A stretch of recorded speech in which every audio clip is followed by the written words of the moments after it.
REI Co-op presents a perfect outdoor moment with the perfect gift. Picture this. You're ripping with your favorite person. Bluebird skies, blower powder, and frankly, you're skiing like legends. So sick.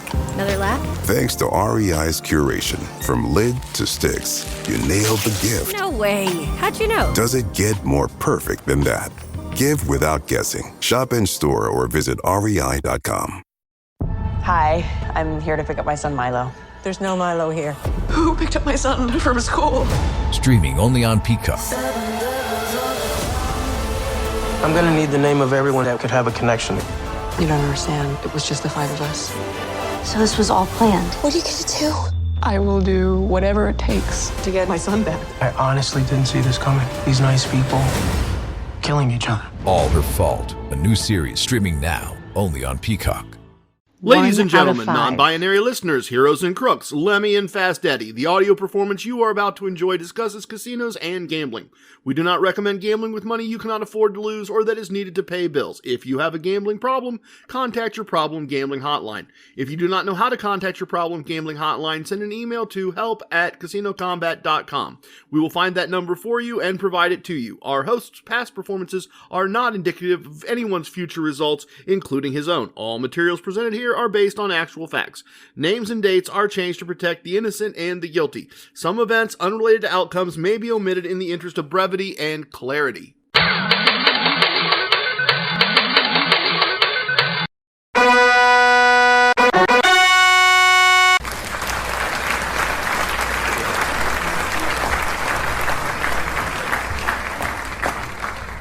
It's me, it's TRG, the Ramblin Gambler, playing for the high one, dancing with the devil, going with the flow. It's all a game to me. 7 or 11, snake eyes watching you, double up or quit, double stake or split the ace of spades. Welcome back. Welcome to episode 122 of our Casino Combat podcast, the only podcast that dares to tell you that you can win the game of casino gambling, and we are happy to show you how. If this is your first time, we are glad you are here. Look around, kick the tires, check out the website, casinocombat.com, and spell combat with a K. If this is your next time, thank you so very much for coming back and sharing some time with us today. Our battle plan for episode 122 is as follows. After a bit of squad news from the Casino Combat Galaxy to wrap up the show open, we are going to have a Moment of Koncepts segment, the trippy dippy little segment that is about thinking about things related to gambling. In this case, I had a kind of surreal moment that I wanted to share with you. Very literally, right after it happened, I called Nakatomi Tony to tell him about it because I wanted to share it and because it made me think about the nature of reality. And I'll confess, if you find it self-indulgent on my part, that's probably fair as well. But I've said this is reality podcasting, and so a little bit of reality to start things off today. After that, I have a Padawan Parable to share with you. The Padawan, the Path, and the Pit. Recorded in studio this time. The first couple segments of Padawan Parables were actual Padawan conversations. This one strikes me as a logical extension of that series, and it fits with some things that happened to Mrs. TRG during our recent Atlantic City trip. A trip that I will tell you about in the travel segment. After that, it's off to the virtual VIP lounge to discuss the results of our gambling for the month of September 2023.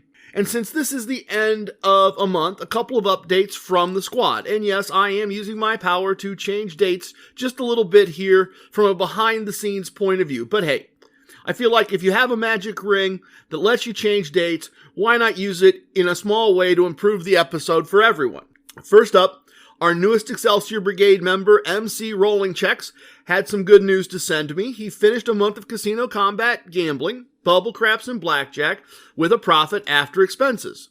He's starting slow, getting settled, building his bankroll, which is to say laying a foundation, building a base, building experience, winning and losing to trust in the future. Good stuff, and always good to hear that squad mates are replicating my results.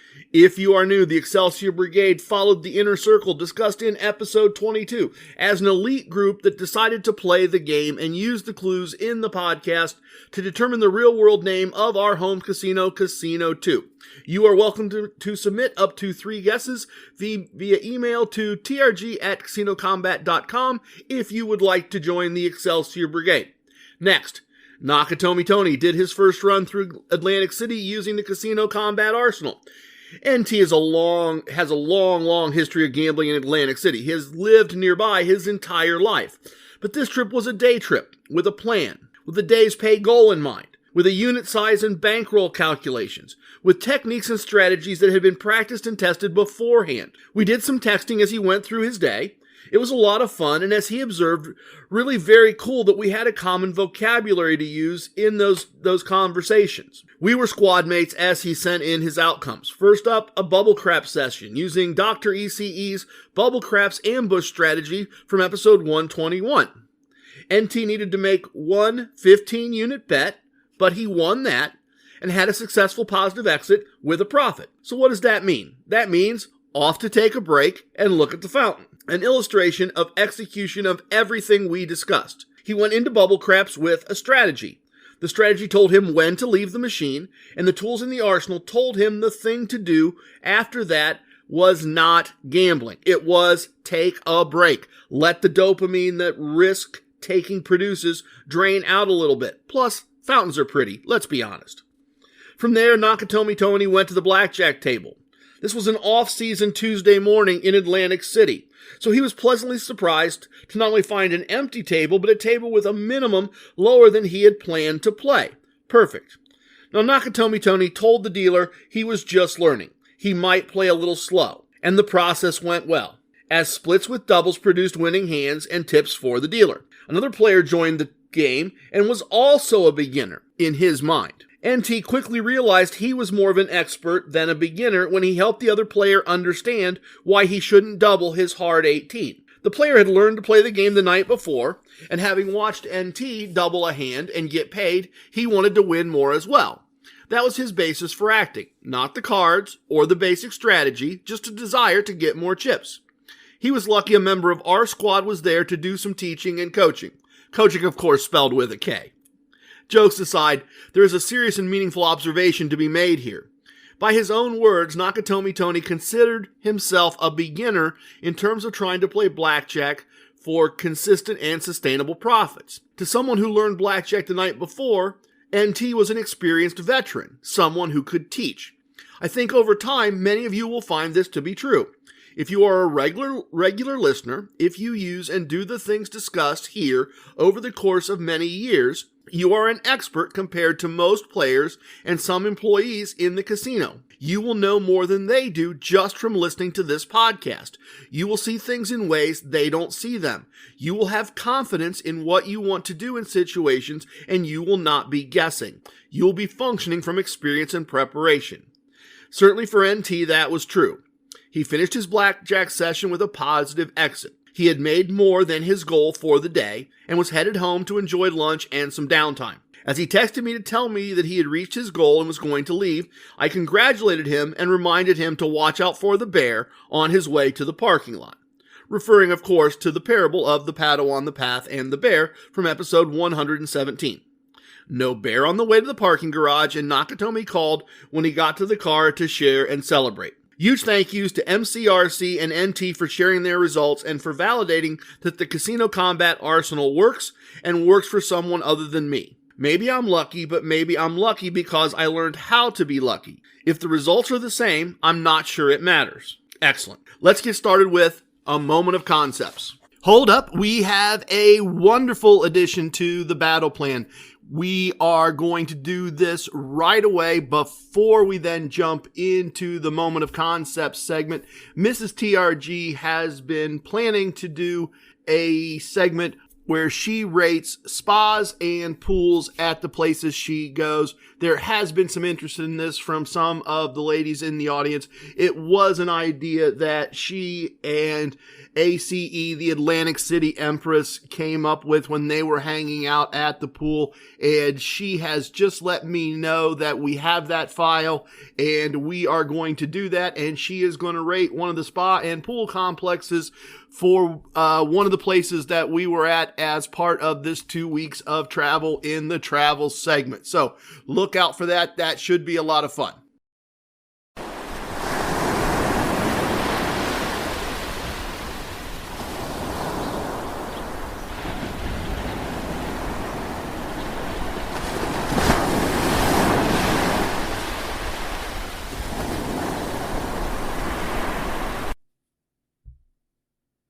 Hi everyone, this is Mrs. TRG, and welcome to the Oasis segment of our Casino Combat podcast. One time when we were sitting around Atlantic City Empress and I were talking about ways that maybe we could start reviewing the spas and pools, since I know you've all heard how much I love to go to spas and pools. So we kind of started talking about that maybe I should start doing a segment. So thank you, Atlantic City Empress, for giving me the opportunity to share my experience with some of the greatest spas and pools around our casinos. At our visit at Casino 1, as you know, I was celebrating my birthday, and I got the opportunity to be a little bit spoiled and went to the spa. I decided I'm going to rate the spas and the pools using 4 different categories. The first category being ambiance and features. The second category, easy access. Third category, food and beverage. And the fourth category, overall vibe. Each category will be given 5 points, with then an overall, obviously, of 20 points total. So at Casino 1, the spa, the first ambience and features, I rated a 3 out of 5. They had some nice chairs and couches as you walked in. There was some nice soft music playing. It kind of gave you a good feeling. They had a great menu of a variety of choices of different massages you could get. And they also had a place where you could obviously change into the nice comfy robe, and a place where you could shower afterwards. A little place where some accessories were there so that you could, do your hair, or a couple things for makeup and things like that, but I usually choose to go back up to the room and do those anyways. So again, a 3 out of 5. Easy access, I rated them a 5 out of 5. Right down the elevator, turn, and there is the entrance. You don't have to worry about walking through a casino and having people look at you and all of those things. So very, very easy access for the spa. Food and beverage, I rated them a 2 out of 5. After the spa, after the treatment, they did offer me time to relax on the nice chairs and enjoy the music. And they offered me a mimosa, or another beverage choice could be coffee, tea, water, or juice. And they had a few snacks sitting around there, but nothing really special or anything like that. So a 2 out of 5 for food and beverage. The overall vibe I got was, again, it was a relaxing feature, the music. It was a nice place, but nothing that just said wow to me. So I rated it a 2 out of 5. So Casino 1 Spa overall was a 12 out of 20. Next, I was able to go visit their outdoor pool. This specific casino does have indoor and outdoor, but I decided to go to the outdoor pool because it was a great warm sunny day. The pool is really nothing special. Again, for the ambiance features, rated it 1 out of 5. It's just kind of a normal kidney-shaped pool out in the back. It has a little bit of a waterfall, so that kind of gave it a nice little feature. But honestly, the pool was kind of dirty. I was kind of disappointed. There were a lot of leaves and bugs floating around the top, like nobody really took time to kind of skim it or anything. So I 1 out of 5 for ambience and features. Easy access, a 5 out of 5. There's a nice backway hallway again that you can walk to get to the outside pool. I personally don't like to walk through casinos in my bathing suit and my hair all pulled up, not looking my best. So I like to be able to be in the behind scenes, so to say, when I'm accessing my pools. Food and beverage, I rated them a 0 out of 5. They do not have any bar service or anything that they offer. However, it is known that people can bring in their own beverages, even though there are signs all over that says no food or drink allowed. People often bring in coolers with their choice of beverage and sit around the pool. So they don't have their own service there that you can order from. Their overall vibe, I rated it a 2 out of 5. It is quiet and they do have some nice landscaping. And so it is a great place to just kind of sit and relax and enjoy the warm sunshine. You can listen to your own music. You don't have to listen to other people's. They don't have a speaker or anything like that that shows over the music. So it is a very nice, quiet, relaxing pool experience. So overall, they got a 8 out of 20 for their outdoor pool experience. So that's it. If you agree, disagree, it don't matter. I'm just the wife of a rambling gambler. You're traveling through another dimension. A dimension not only of sight and sound, but of mind. Thing means nothing. What? A journey into a wondrous land whose boundaries are that of imagination. Did you know that parents rank teaching financial literacy as the toughest life skill? That's where Greenlight comes in, the debit card and money app made for families. With Greenlight, you can send money quickly, set up chores, automate allowance, and track spending with real-time notifications. Kids learn how to earn, save, and spend responsibly, while parents have peace of mind knowing smart money habits are being built. Try Greenlight risk-free today at greenlight.com/Spotify. With new, gentler scented Clorox disinfecting wipes, clean finally smells as good as it feels. On everything from lamps to ceiling fans. Even on your kid's toy shark. Oh, ouch. Clorox disinfecting wipes, now available in crisp lemon. Find it on Amazon. Clorox, clean feels good.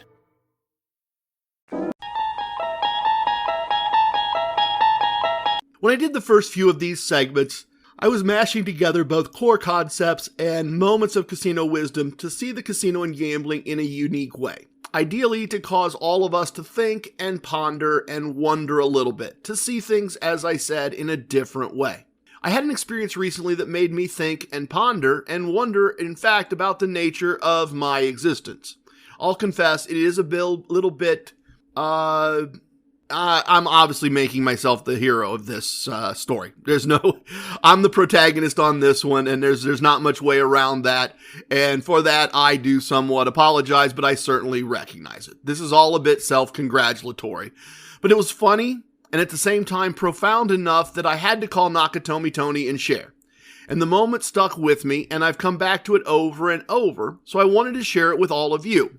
I always say that this is reality podcasting, and I try to be as open and honest as I can be in sharing what happens with us so you can trust the things that I know work for me, and so I'm not the creator only showing you the good parts of the things that happen to us.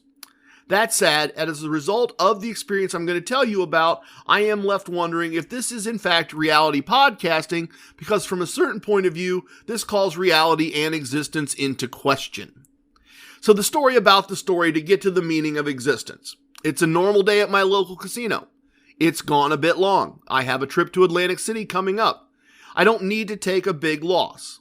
I've already played a bit, and I'm calling myself Deacon Blues. I'm trying to make a comeback. I decided to play one more table and see if I could dig out a bit and maybe just get close to a 0 exit and call it a day. It's been a bit long. I need to travel. And I noticed that Big Kev is dealing to Mr. Jones at an otherwise empty table. I've seen Mr. Jones around for decades. We've played together at many tables.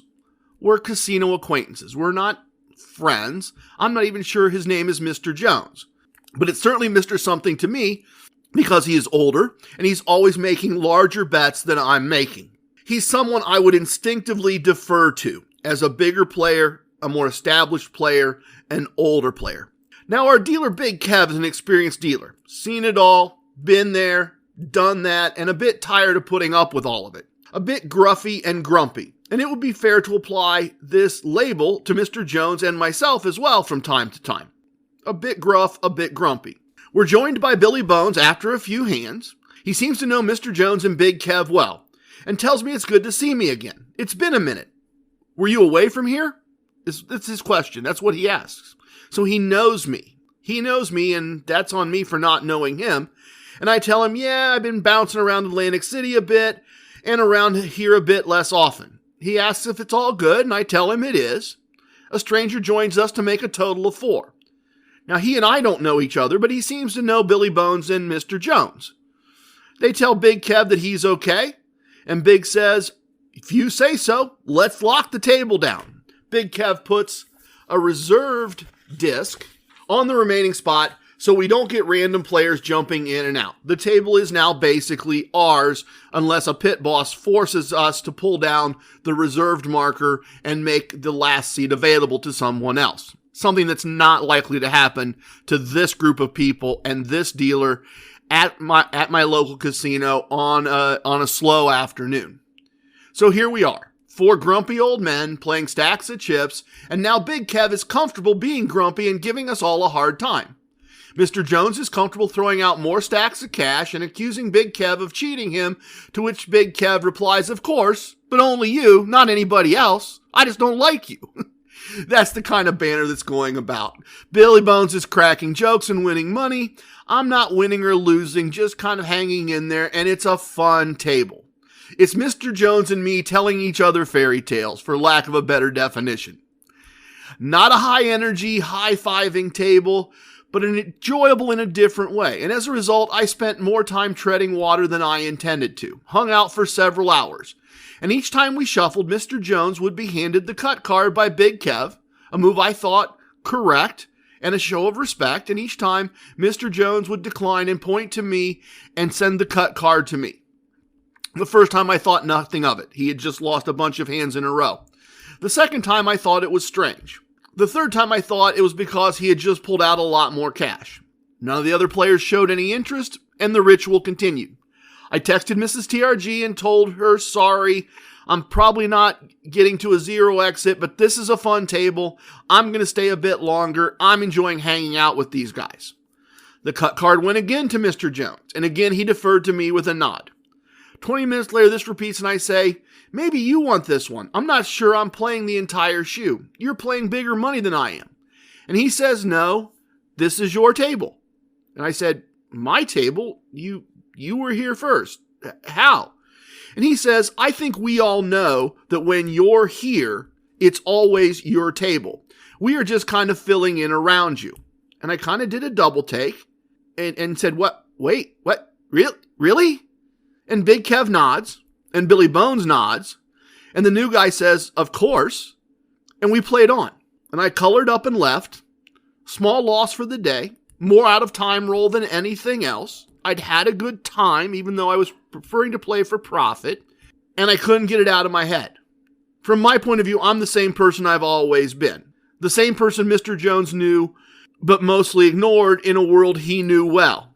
It appears I'm not. And then I thought more about what he said, and this is the part I called NT about. This is the part that really got me thinking. It's when he said, we all know that when you're here, it's always your table. We are just kind of filling in around you. I can't prove he's wrong. What if he's literally right?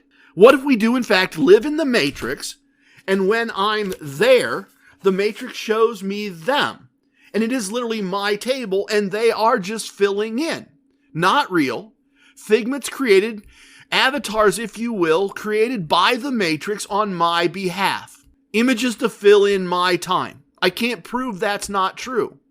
I've joked that from time to time I show up in a loop in the parking garage, and sometimes I realize I don't have my boots or I don't have the vest.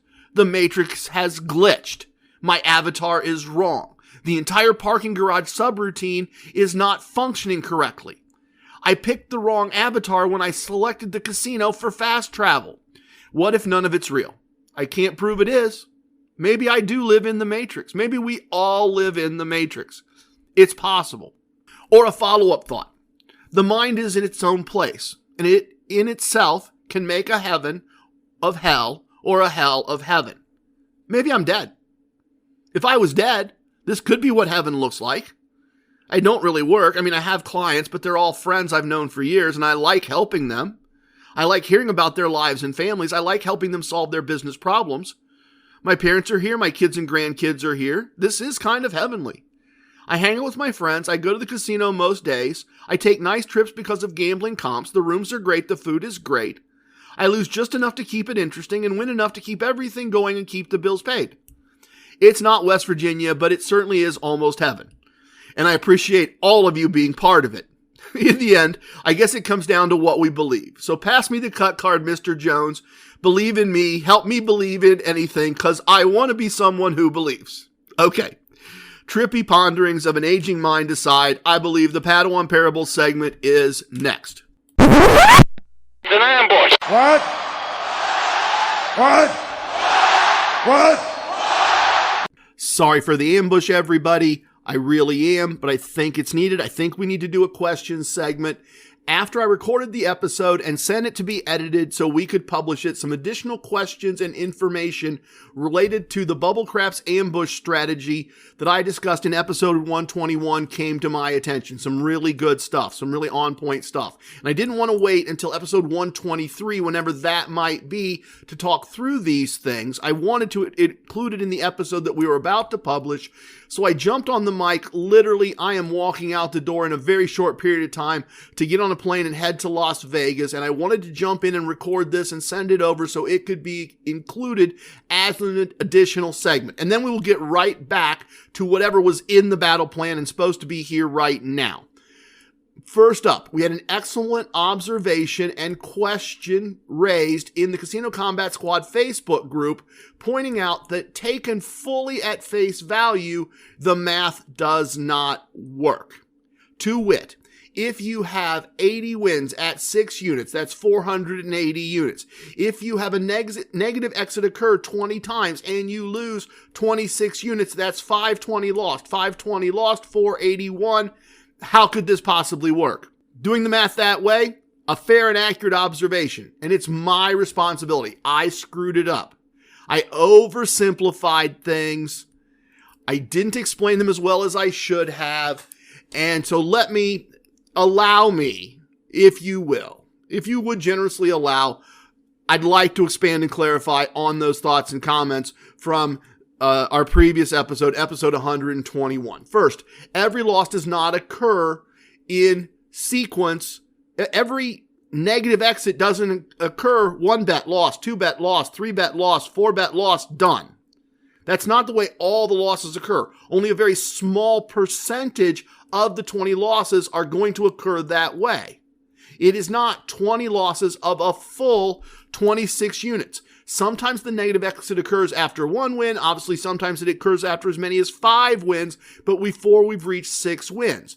So the loss is rarely a full 26 unit. It is more often between 20 and 25 units lost. In addition, we are not using a hard exit at 6 units if at all possible. The testing method we have used the most is what Nakatomi Tony has done on Crapsy, and he's working with a $15 unit size and an exit that starts if 6 units are won.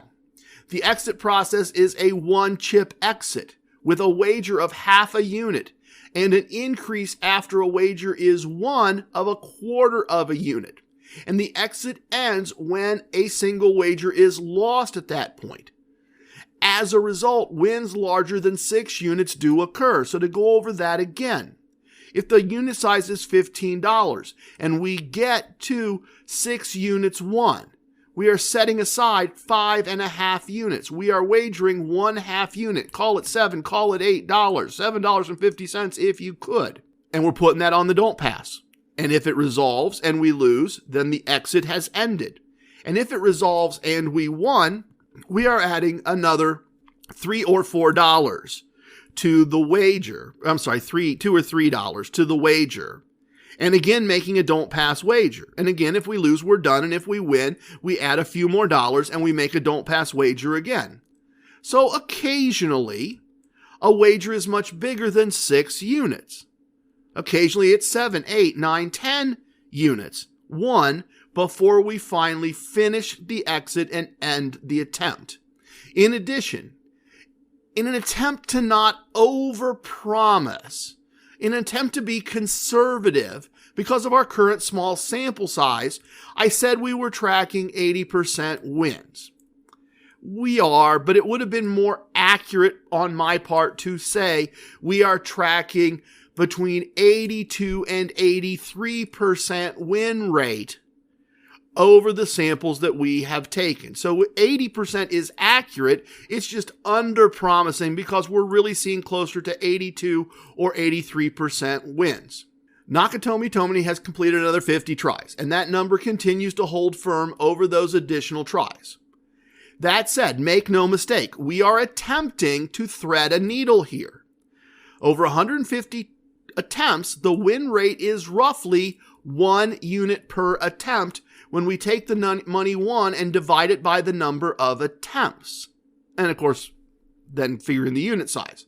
I will also observe that this is similar to the needle the house consistently threads on any small house advantage wager.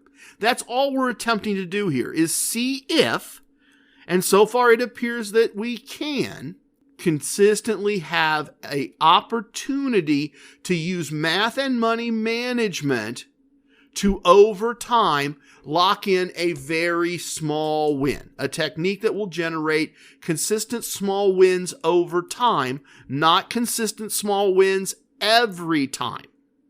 That's a very important part of this. And a big thank you to NT for diving into this research, continuing this research, continuing to share the information with me so that I can share it with all of you. If you have other questions on that front, send them my way. Send them as emails, send them as recorded questions. We'll be happy to try to further explain any of this that we need to further explain. We're all just in this learning together. The other observation that was made that I want to share was by Excelsior Brigade member Same Bet, who is the host of the channel Same Bet on YouTube. He does amazing videos where he demonstrates things on his craps table. He is an amazing YouTube channel host and creator. He does a fabulous job. And he made some observations on ways to hedge this bet using other opportunities on the layout, on the craps layout. An excellent example of why this is a squad effort.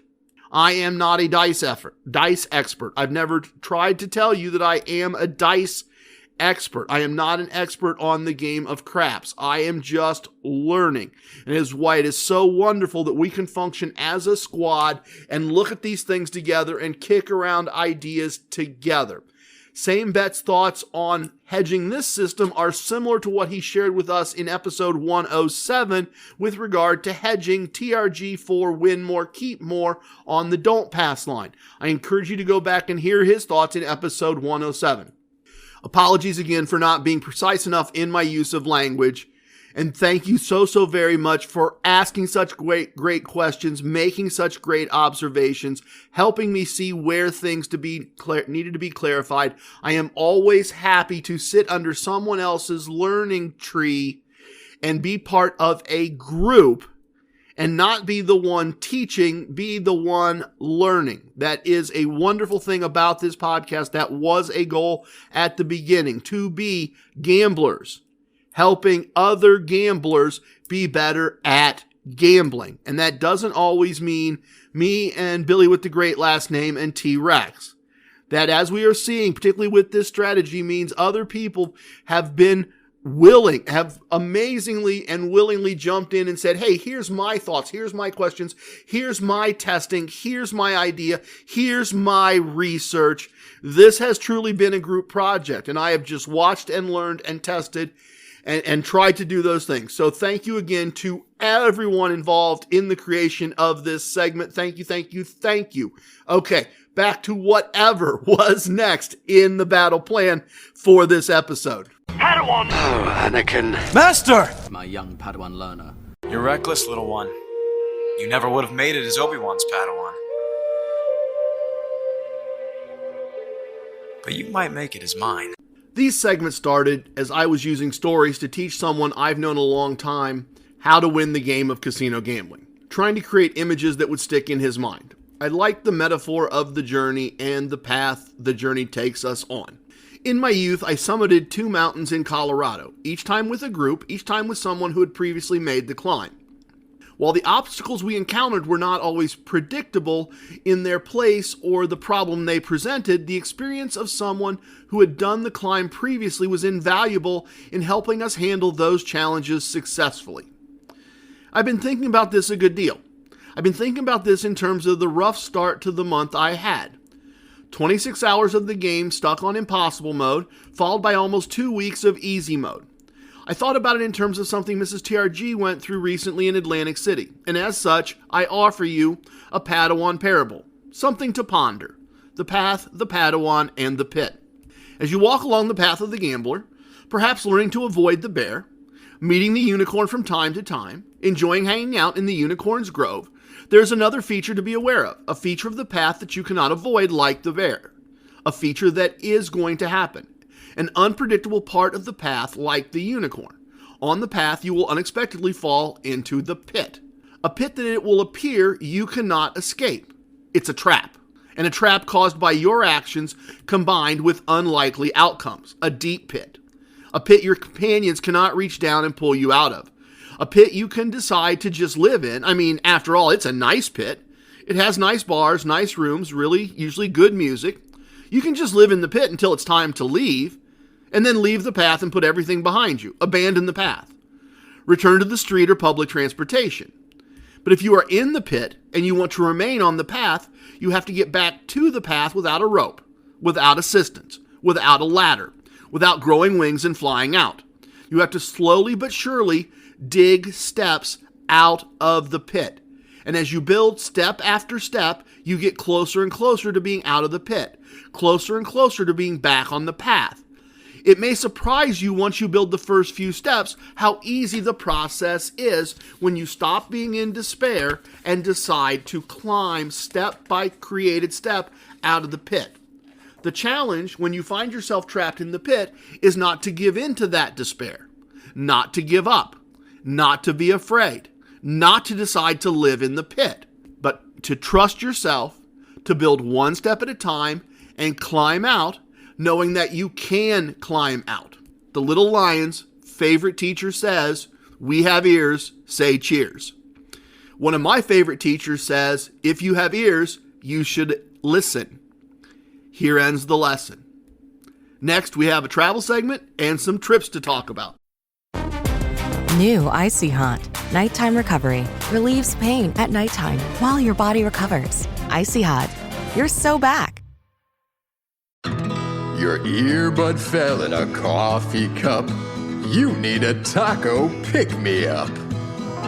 When modern life gets rough, grab the timeless taste you love. Paso, the old El Paso.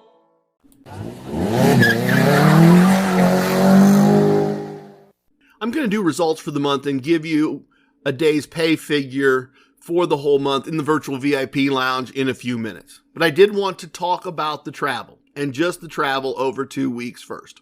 Our podcast covers a lot of ground, sometimes teaching, sometimes preaching, sometimes pondering the meaning of his existence, sometimes serving as a gambling travel blog. From my point of view, that all makes sense. I think it's a cohesive whole, but that's a self-reflective point of view. You folks seem to enjoy it, and that's also the most important part. I like casinos. I do not have a level of income that lets me just hang out there all the time and do whatever I want unless I win enough to cover the expenses and generate income. And the play while winning needs to generate comps that keep the expenses as low as possible. That's the only way this works for me. That's the only way I can do this. If it fails at some level, I'm done. As such, I like to show you repeatedly how that process works, how living a casino lifestyle works. And if I'm not made it perfectly clear, I'm still somewhat pinching myself that this all works and continues to work. So, here's an illustration of living a casino lifestyle for a couple weeks.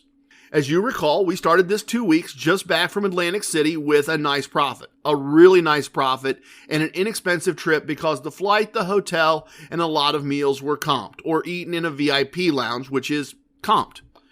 Plenty of money was given to us to gamble by various brands and various casinos.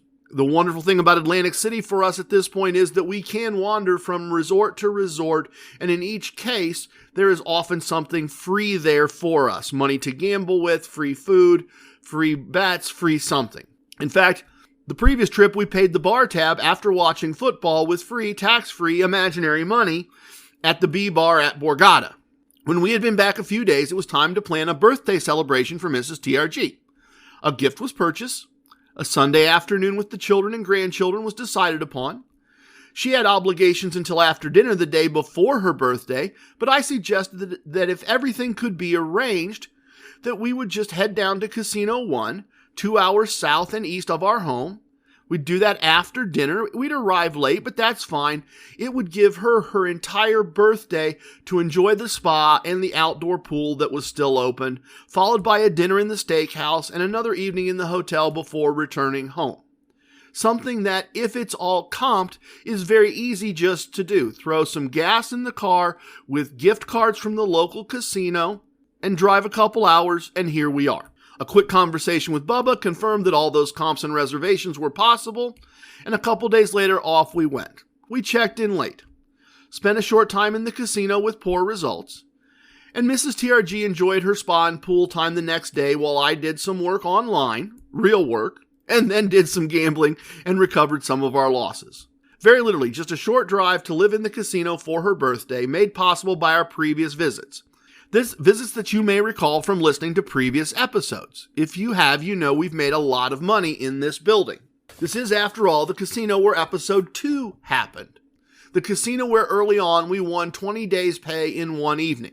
We've been in and out of this casino a great deal. We've won a decent amount of money there, and they repay that with free rooms, comps, and free money to gamble with.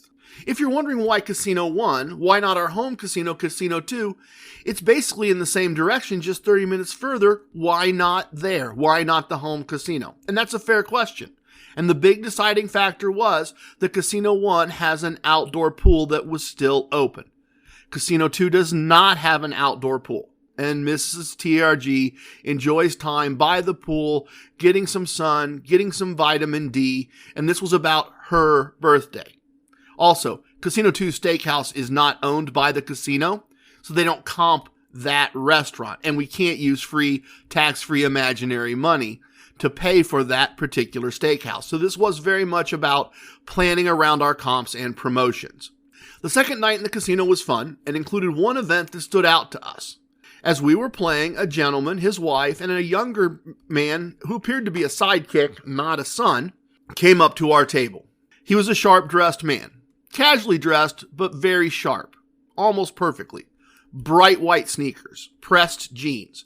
A white Alabama football t-shirt that almost glowed. It was so crisp and white and bright.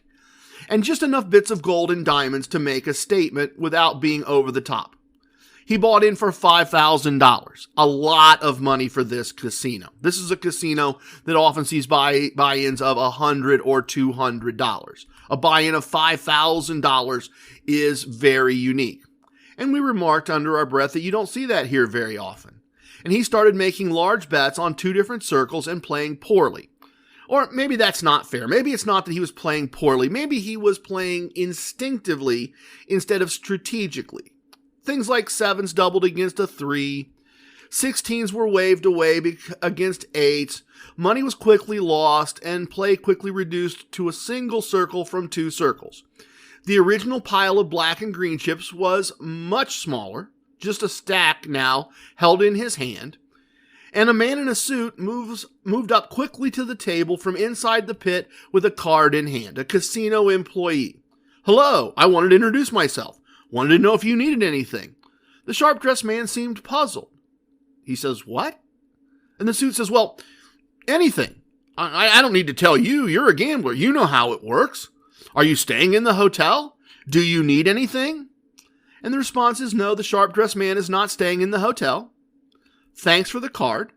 He honestly seemed confused from our point of view. He didn't seem like a gambler. He didn't seem to know how it works. He didn't seem to understand that he was playing big money for this casino, losing fast, and they would have been happy to get him a room or a meal or just about anything else. Just really about anything he might have asked for. So the suit leaves and play continues, and the question now is, where's the waitress? The sharp-dressed man wants a beer. Does the young man with him want a beer? Yes, he does. Where is the waitress? She'll be by soon, he's informed.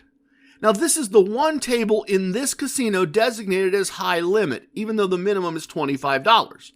Drinks are comped at this and only at this table. After losing a couple more hands, he hands his wife $20 and tells her to go get 2 beers. She returns with the beers, he loses the rest of the $5,000 and walks away looking for a roulette table just as the waitress arrives. As the cards are being shuffled, I remarked to Mrs. TRG that the guy in the suit would have gone to get the beers, or at minimum gone and found a waitress to bring the beers, or written him a comp to get beers and food at the steakhouse, or just about anything else.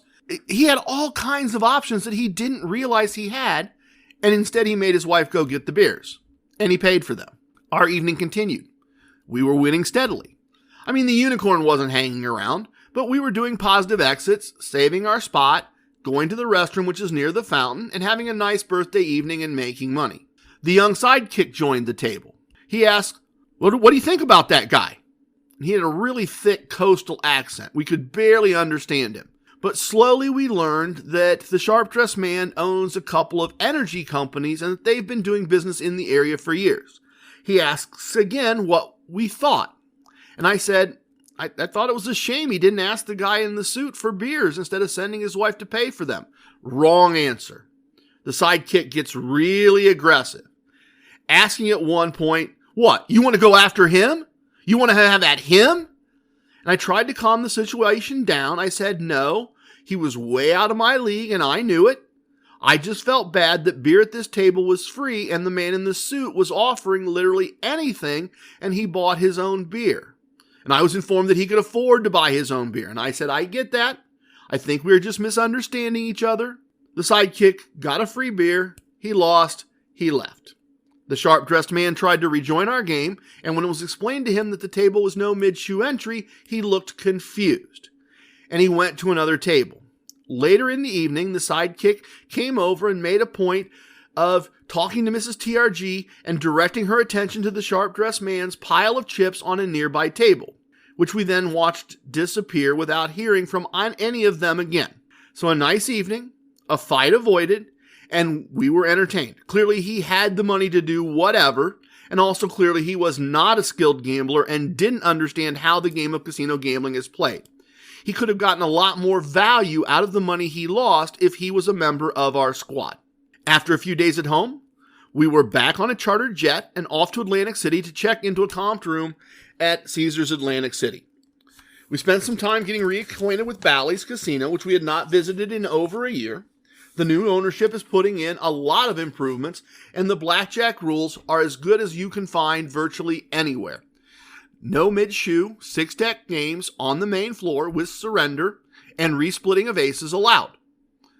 We also spent some time at Borgata to see what was working and what was not, following the hack of MGM's computer systems. I wanted to decide if we should change the reservations we had at New York for part of our upcoming Vegas trip. At Borgata, the player kiosks were down, but our free play was available from the slot machines directly, and I was able to reprint my player's card. The computers at the tables for recording play were working. Dinner and drinks in the VIP lounge were excellent, although they were still recording players' names and numbers on paper to be entered into a computer at a later time. I'm sure that record keeping will not be perfect, and I'm also sure it really doesn't matter. I'm still not sure about staying at New York. I'm going to have to think about that. We have other options. We could stay at Tropicana. We could stay at the D downtown. We will have to see how that goes. It's a decision that can be made as we get closer to that trip. I've got a quick example of if you don't ask, you don't get to share with you today, but let me talk about the gambling for the trip first. I won money the entire trip. Slowly but surely, nothing huge, but enough that each day paid for itself. And that's not the story that needs to be told, because between the first AC trip to start the month and this trip, Mrs. TRG went to visit her mother for a day. Her mother lives just a few hours away. When she got home, she surprised me. She said, "I was listening to episode 62 on the way home, and I want you to teach me that before we go to Atlantic City. I want to learn to play that way." If you don't recall, episode 62 is the one where I taught TRG Wagering System 2, Always Be Grindin'. And I said, "Aw, honey, you listened to an episode. And you knew to listen to episode 62. I'm surprised. I'm really touched." Mrs. TRG's understandable position about this podcast has always been that she lives every episode before it's recorded. She hears me talk about my ideas endlessly before I record them. She hears them rehearsed, she hears them recorded, she hears the edited copy reviewed, all in bits and pieces, of course, but she doesn't really need to listen to episodes. Very fair. My feelings are not hurt. So I was surprised that she had taken time in the car to listen to an episode. And I was surprised that she had listened to episode 62 specifically. She explained that she had heard me tell enough people what episodes to listen to enough times. Again, she has lived it, so she knew what she wanted to hear. What exactly is going on here? Let me explain. Mrs. TRG is recently retired. She is on a fixed income. She has more time to play now than she has ever had, but less willingness to lose money. She is trying to improve her game. Now, to be clear, she is a solid basic strategy player. Admittedly, with a couple hands, she plays wrong on purpose. She does a nice job of stack management, differently than I do it, but in a way I understand and that makes sense. She's comfortable with a range of bets from 1 to 1.5 units, but that is about it. Sometimes if she gets really rolling and winning, her bets might be just a bit taller. We've talked about it any number of times, and I've always said she makes her own money. It's not my business to tell her how to play. I see 0 point in that. I don't like the guys who bring their wives to the table, give them money, and then treat them like robots to be controlled. I've never understood how that was fun for anyone. Regardless, not my monkeys, not my zoo. The point is that through all the episodes of this podcast, through all the results I've shown you, Mrs. TRG has won money any number of times and taken small losses, very small losses, over and over and over again, often having a final exit of just a few units. Often during the school year, she would only play a few tables when we were out of town. It was more than fine. But she has decided that she would like to win a bit more and a bit more consistently and is willing to learn TRG4 and make bets in a range of 1 to at least 2, maybe 3 units if needed. She is willing to stop playing hands wrong on purpose because they scare her and trust the math. She's ready to make some adjustments. We practiced TRG4 before we left, playing many hands and talking through situations. She told me she was committed to playing that way the entire weekend in Atlantic City and she would probably need help. And I said, of course, that's fine. The first night, the entire first day, part of the next day, and most of the last day, nothing worked for her. Other than one table, she lost and lost repeatedly. Lost doing things according to TRG4, win more, keep more. Often with the horrible second 2-unit bet doubled and then lost. Or a second bet 2-unit blackjack wiped out by a dealer blackjack and not taking insurance, as I've explained to her. She lost and she lost and she lost. And she walked and she looked at fountains and she walked and she played slot machines and she won some money at the slot machines. All small losses, but repeated losses. The biggest one-trip loss she has ever taken. More money than she has ever lost in a month. She was down. She was depressed. I pointed out that I had been offsetting things for the most part. The money was fine. We didn't need to hit an ATM or anything. I reminded her that I started the month going through a very similar thing at Casino 1 and had just had to play through it.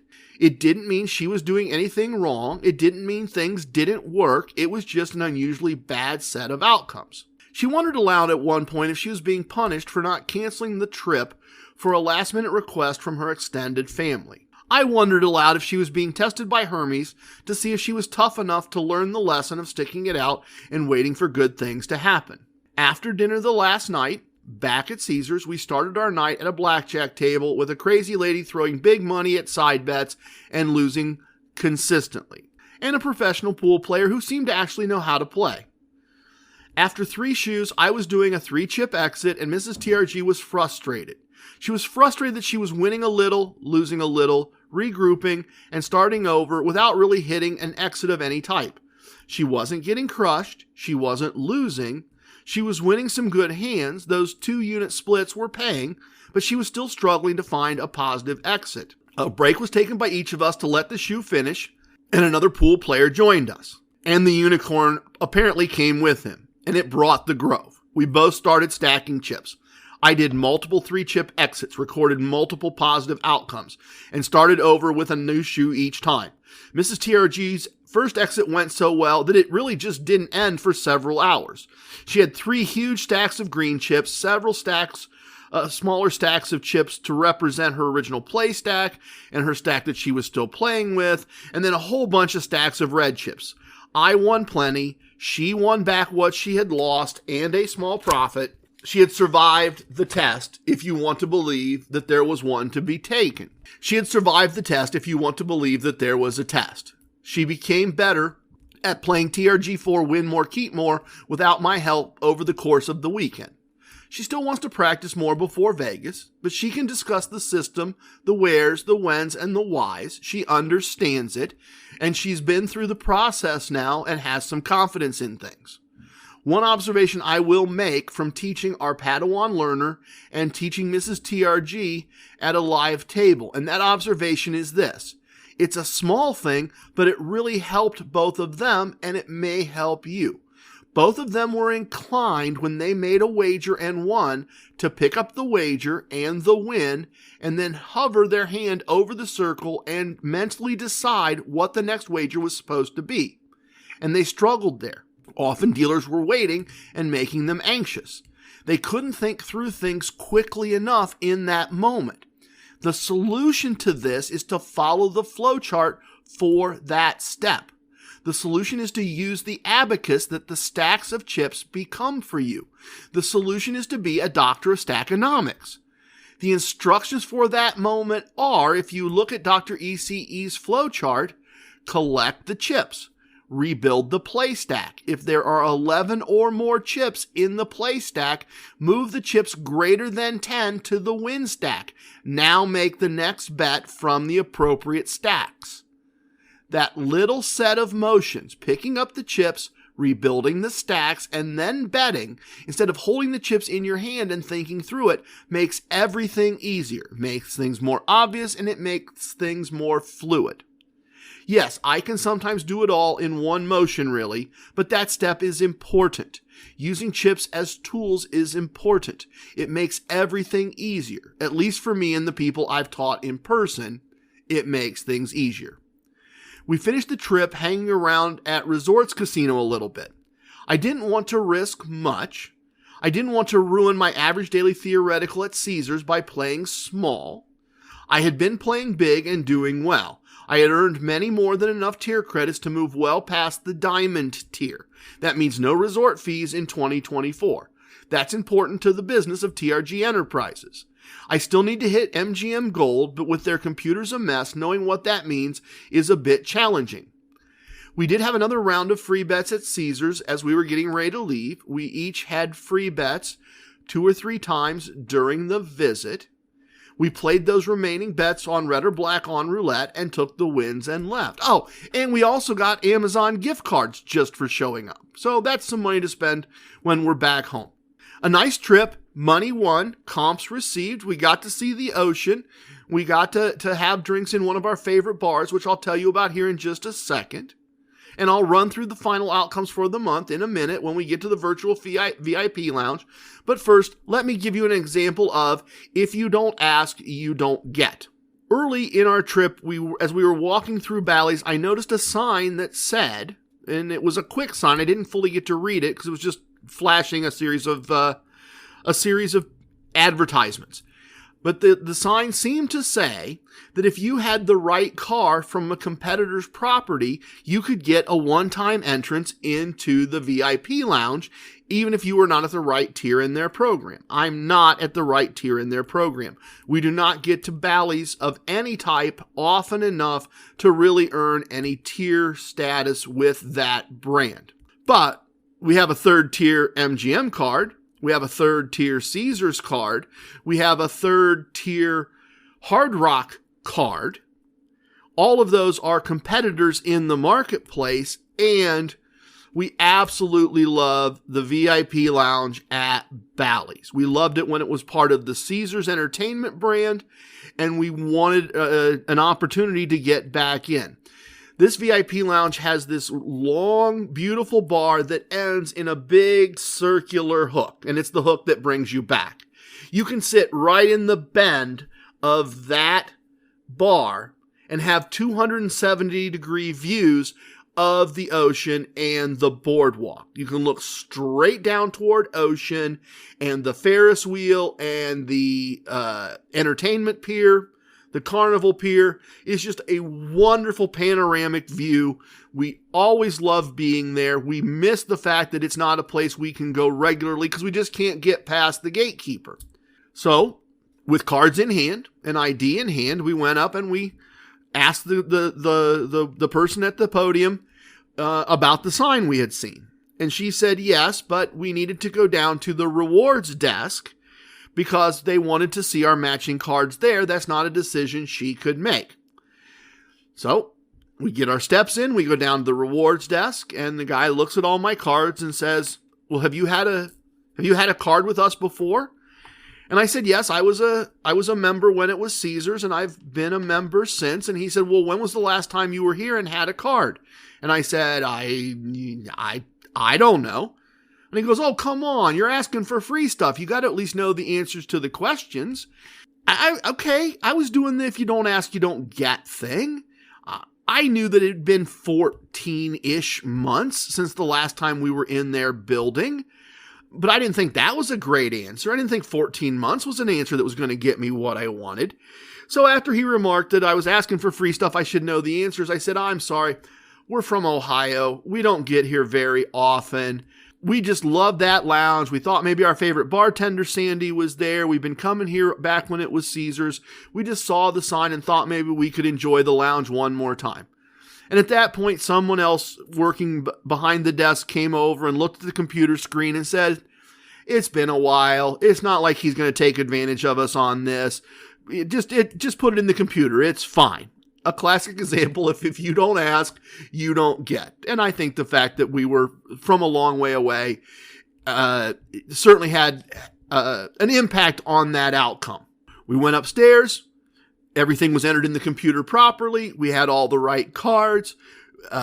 We went into the lounge. We got a menu for the food that was going to be served that evening. And of course, as Hermes is often on our side, as we walked up to the bar, our seats at the bar were open. We were able to sit there, enjoy dinner, enjoy the view, meet some new friends, have some drinks, watch the sunset, watch the waves crash in, watch the lights come up across the boardwalk. It was a wonderful part of our trip and an excellent use of a casino wisdom. All right, let's move this conversation from our favorite VIP lounge to the squad's favorite VIP lounge, the virtual VIP lounge, and let's talk through the results for the month of September 2023. A little bit of the bubbly. Welcome to the most must-listen-to segment in casino podcasting, the virtual VIP lounge. Our lounge is open, and we have the best virtual everything virtually all the time. The best virtual IPAs, the best virtual wines and champagnes, the best still and sparkling water, and the best virtual dueling chefs in the entire potosphere. If you have not been around for one of these segments, if you have not experienced one of these before, this is done with a purpose and a goal. The core concepts of Casino Combat tell us that we should gamble for a period of time. We should gamble for the month, not the table, the machine, or the day, or the quarter, or the year. But we should not look at our results at a single moment in time. We should wait. We should know that it's not possible to win every table. It's not possible to win every machine. But it is possible to win the month. And it is possible to win the month even by taking a small loss if you are given more in comps and gifts than you have lost. I've always said, if you go spend the evening at the casino, if you are comped a meal and comped a room and get free drinks and are given some money to gamble with, and you finish up and you have $10 less than where you started, you won. You probably tipped more than the $10. But you got way more than, the room was worth more than $10. The drinks were worth more than $10.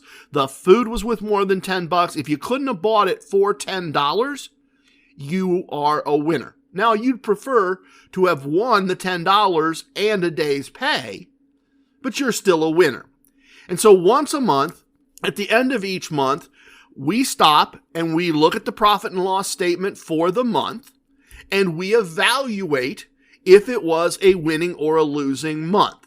We look at all the things in all the categories and see where we stand. That's the purpose of this.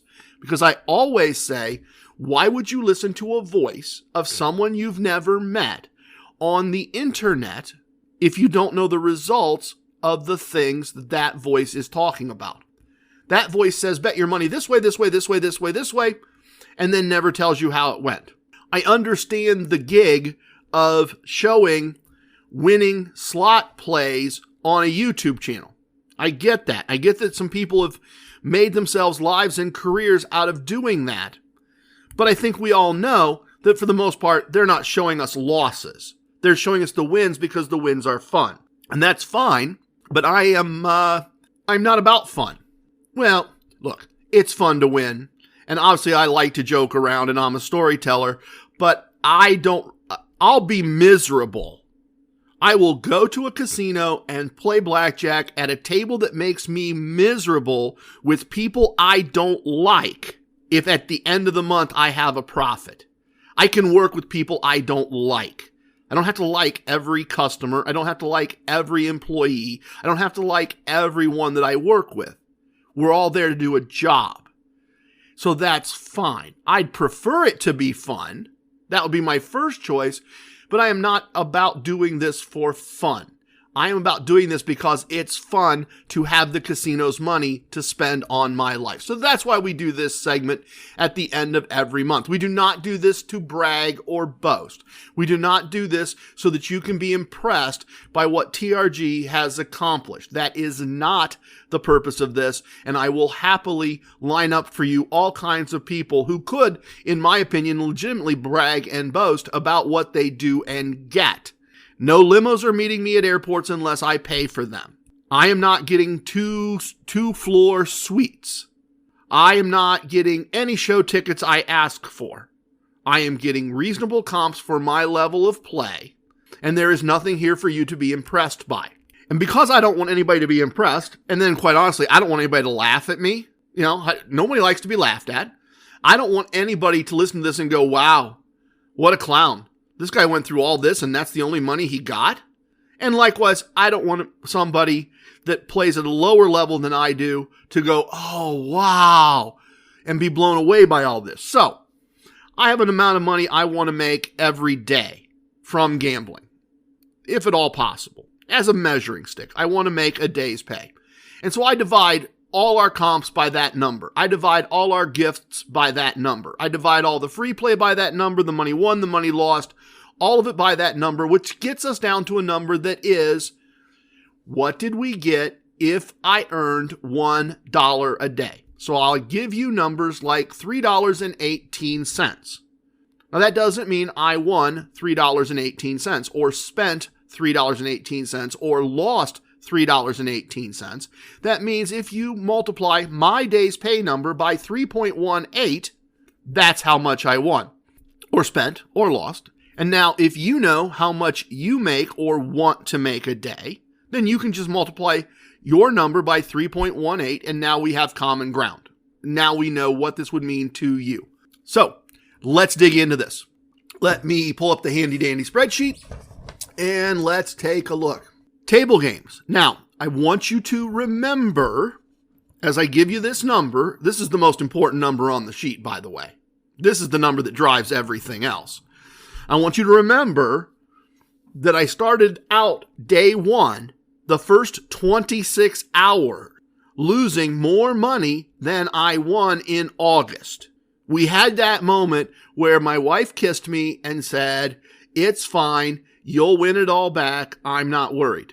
We had that moment in that 26 hours where I physically walked into a bank and did a withdrawal and took out a big chunk of money that was there specifically for that purpose, but still, first time we've done that. I also want to point out that Mrs. TRG started playing TRG4, as I just told you, and that she had a horrible day, lost more money than she had ever lost in her life. So keep that in mind as I tell you that we finished the month having won $18.91 on the dollar a day scale. We did that at 96 blackjack tables, 58 winning, 38 losing. That's a nice ratio. That shows you, I told you, after we got past that initial 26 hours, then somebody switched the dial from impossible to easy and money was made like crazy. So 58 winning tables, 38 losing tables, a total of $18.91, as I said, on table games. Now, there were also some other things in there. There was a little bit of roulette where we made some money. As I said, we got some free bets and we played them on roulette. I did play one craps table, and it was a winning craps table. That was with Equine Ensign on our first trip.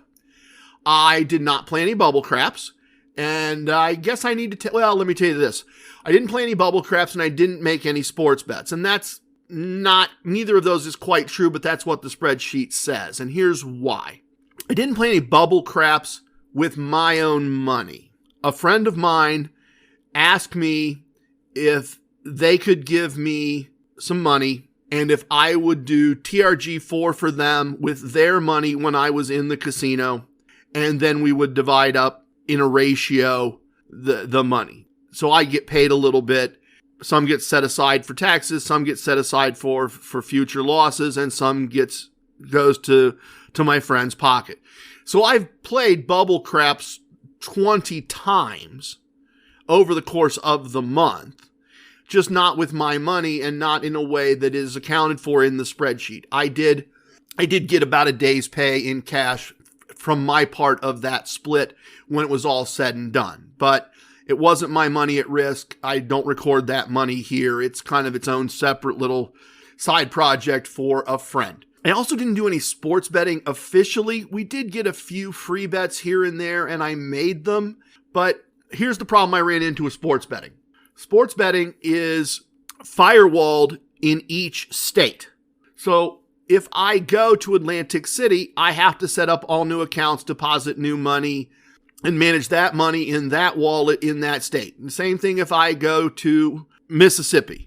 Same thing if I go to Florida. Same thing if I go wherever, like every state, I got to make a new account.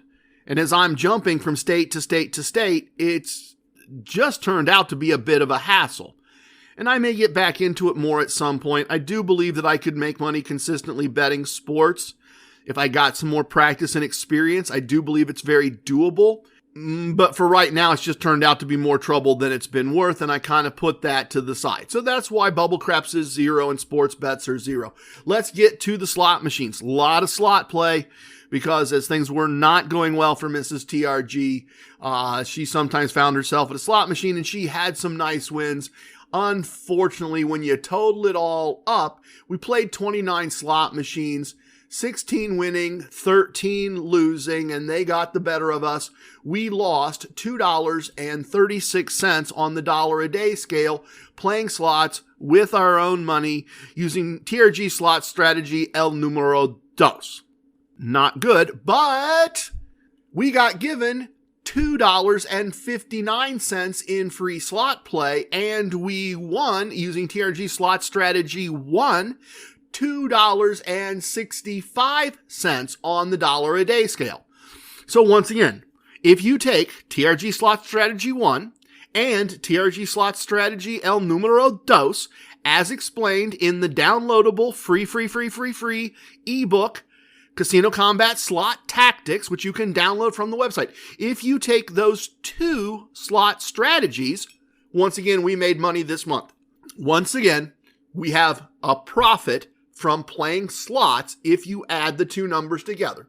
It's a small one, a few pennies on the dollar a day scale, but we had a lot of fun, and the money we ran through with our own money generates points, tier points, free tax-free imaginary money, comps, and more free slot play. So once again, that's one of those techniques that once you get the wheel moving, if you just keep it moving, almost every month we have more cash from playing slots than we had when we started the month. Our profit or loss from gambling, the whole thing, all the gambling for the month. A profit of $19.21 rounding up. $19.21 in profit. Our expenses were $4.78. We spent $4.78 on the business of gambling. Our profit and loss, therefore, after expenses, is $14.42. We received comps of $8.73, once again rounding up. We got 43 cents in match bets, almost a half day's pay. Almost as if we went to work for 4 hours. We got that in match bets. We got $1.58 in free bets. We got $8.73 in comps, more than a week's pay in comps. We got 82 cents rounding. We got 82 cents in gifts, and a lot of those were gift cards to big box stores and gas stations. So a lot of that 82 cents was like we were given cash for all practical purposes. If you can take it to the gas station and spend it, if you can buy groceries with it, it's like they gave you cash. There's no other way to look at that in my mind. So where do we end up? Total value. Obviously, it's a winning month. Obviously, it's a cash winning month, right? There's no question about that. We end up with $27.71 in value into our lives from doing the business of casino gambling.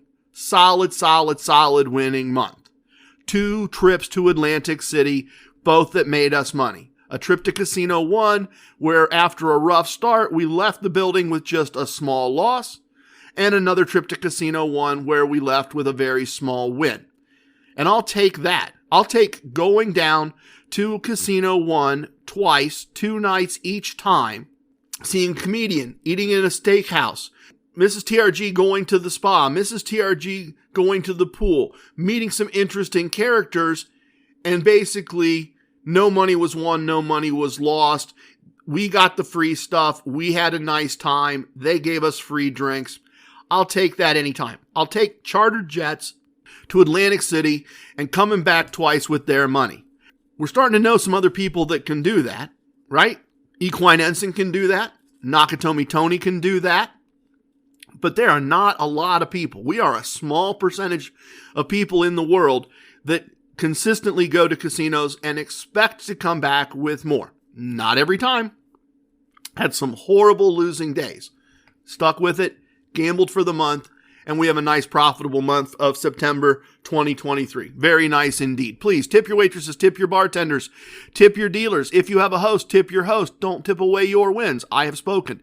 Everything you heard here is true from a certain point of view. In 10 years, we may find out I was wrong about all of this. It's time for leaving, and I hope you understand I was born a ramblin' man. Love it, hate it, it don't matter. Please share with your family and friends. Goodbye, everyone. Thank you for listening. Thank you so much for the gift of your time. Stick around. The best part of the podcast, the Casino Combat Blues, starts right now.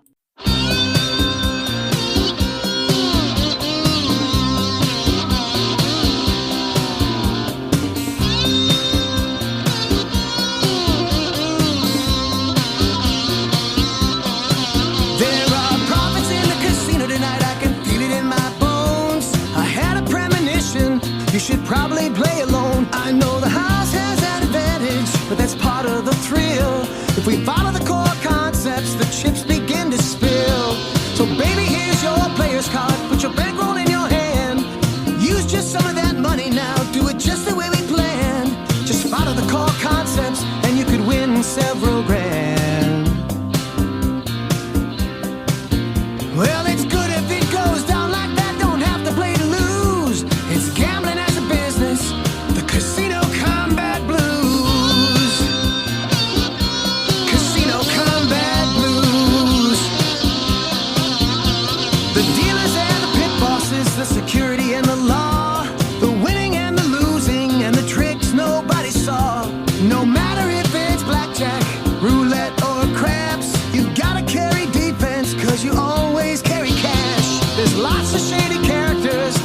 lots of dirty deals. Everybody has an alias, cause that's more fun we feel. It's the lure of winning money, it's got a very strong appeal. Perhaps you'd understand it better standing in my shoes. It's the ultimate enticement, it's the casino combat blues. Casino combat blues. Whoa.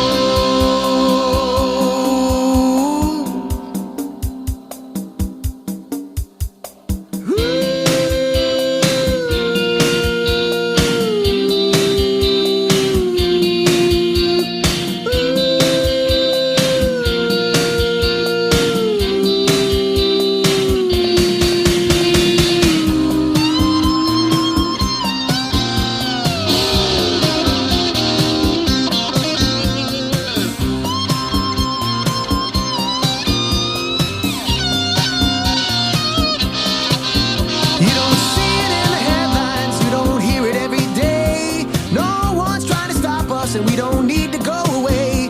We can gamble in Las Vegas, we can gamble in LA, we can gamble out in Tunica. I mean, we're here to stay. Gambling's propping up the budgets of folks like me and you. You ask any casino manager, he'll say there's nothing he can do. From the pockets of the casino right down to me and you. Me and you. It's a winning proposition and one you shouldn't refuse. It's just the core concepts, the casino combat blues.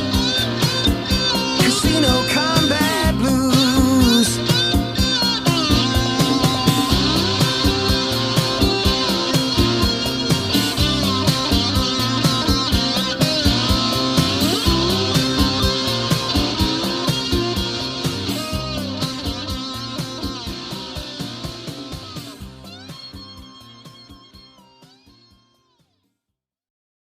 If we knew more about our sleep, what would we do differently? Would we go to bed at a consistent time or take steps to reduce interruptions to our sleep?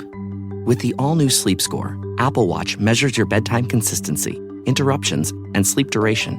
Then, every morning it combines these factors into an easy-to-understand score from 1 to 100. So you'll know how to take the quality of your sleep from good to excellent. Introducing the new Sleep Score on Apple Watch. iPhone 11 or later required. Hey, Ryan Reynolds here from Mint Mobile. Now, I don't know if you've heard, but Mint's premium wireless is $15 a month. But I'd like to offer one other perk. We have no stores. That means no small talk. Crazy weather we're having. No, it's not. It's just weather. It is an introvert's dream. Give it a try at mintmobile.com/switch. Upfront payment of $45 for 3-month plan, $15 per month equivalent required. New customer offer first 3 months only. Then full price plan options available. Taxes and fees extra. See mintmobile.com.